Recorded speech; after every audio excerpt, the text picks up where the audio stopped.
something like hot mascarpone broth, and I add the Buddha's hand mixture, and I'm going to slice the strawberries and throw them into a hot pan with the agave syrup and try and create some strawberry slush.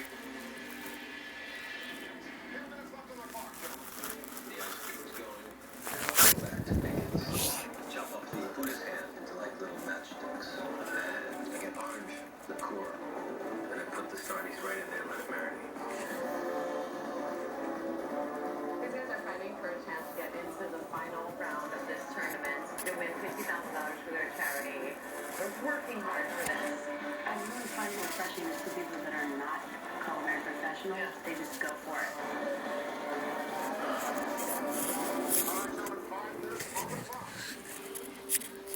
I taste the star cookie had a shortcake quality, so I can make a hot ice cream shortcake strawberry surprise. That's what I'm gonna do. Sorry if you hear some noise in here. It's just because my whole family is like up, so.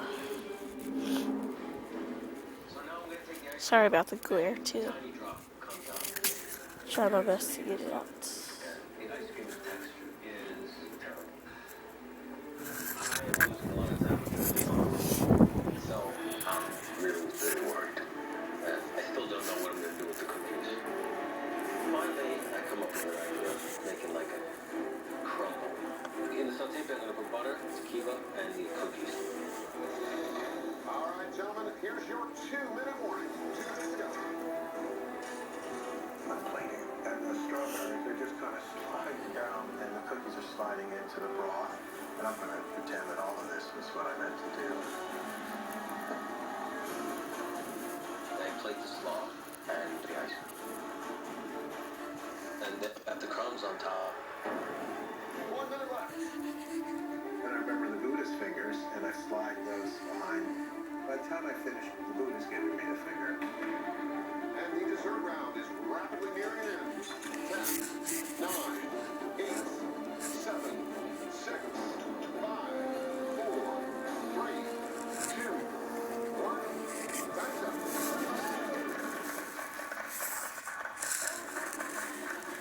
Ted calls time, and I see Sorry that about that. Imperioli has like a particularly grisly episode of Sopranos in which ice cream got made.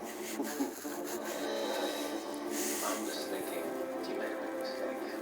You reached too far, and this is a disaster. Peter Scolari. Final basket handed you star cookies, strawberries, mascarpone cheese, and Buddha's hand. So what'd you make of that, Michael? I call it the Buddha picked a berry under the stars. It's a slaw of Buddha's hand, and over that strawberry mascarpone ice cream with a tequila cookie crumble.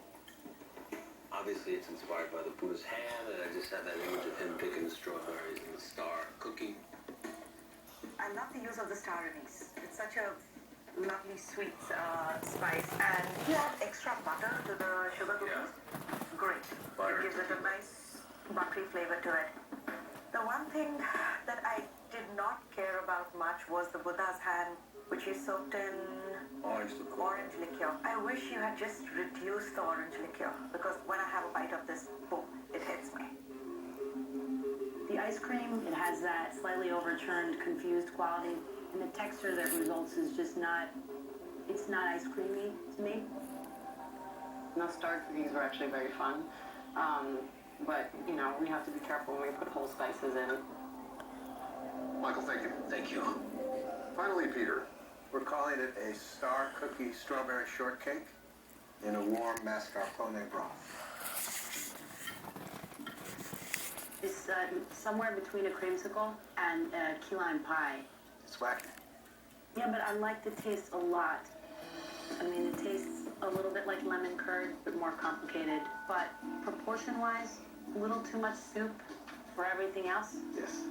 I would have never had the chutzpah to just float a cookie into the soup. But you did it, and it kind of works. The sugar cookie has soaked up all the goodness of the soup. So when I take a bite of that along with the strawberry, it's a bite of perfection. Thank you. Okay. Thank you. I tell you, stage, I feel like it was what I was born to do. I wasn't made to do this. Yeah, it's hard. It's really hard. But fun. Wouldn't you just have to hand it to these stars? They really put themselves out there in that dessert round. I mean, really. It was amazing. Michael just dove in. I was not crazy about Michael's ice cream. I just thought texturally it didn't really work out. I just had an issue with the amount of orange liquor that he added to the Buddha's hand. I just thought it was too harsh. You know, Peter made this sort of creamsicle sherbet soup ice cream, and I liked the flavors. I really did. My favorite bite was the piece of star cookie which had soaked in all the beautiful flavors of his lemon sherbet. But Peter gave 2 cups of the soup and a little bit of that star cookie. It was really a ratio thing. I thought in the appetizer round, Peter's squid was really delicious. But these other ingredients were just sort of placed on there with no seasoning. I think Michael got really creative in House of Popcorn and the Candy Blood. His presentation was really beautiful. But Michael struggled with sort of the knife skill aspect. Some of the squid wasn't cut. In the main course round, I loved that salad that Michael made. I just felt like there was interesting flavors in that salad, but a little lacking in the pasta. I thought the flavors Peter created in the main course round were great. His sauce was really delicious. But he overcooked his lobster. Yes. Okay, let's do it.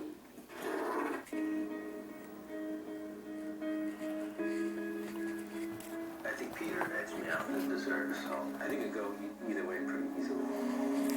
I think I may have just tipped the scales. But in the dessert round, I think I may have not won this one. I'm feeling good.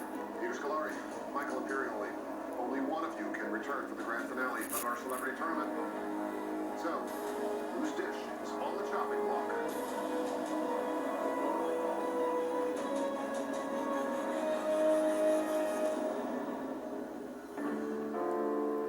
Peter, you've been chopped. Judges?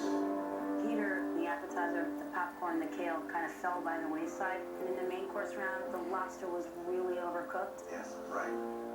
So you've been chopped. Thank you.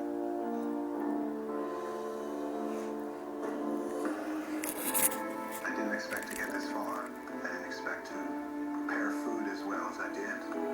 This show is seen by so many people. And for the COPD Foundation, you can't pay for that kind of publicity.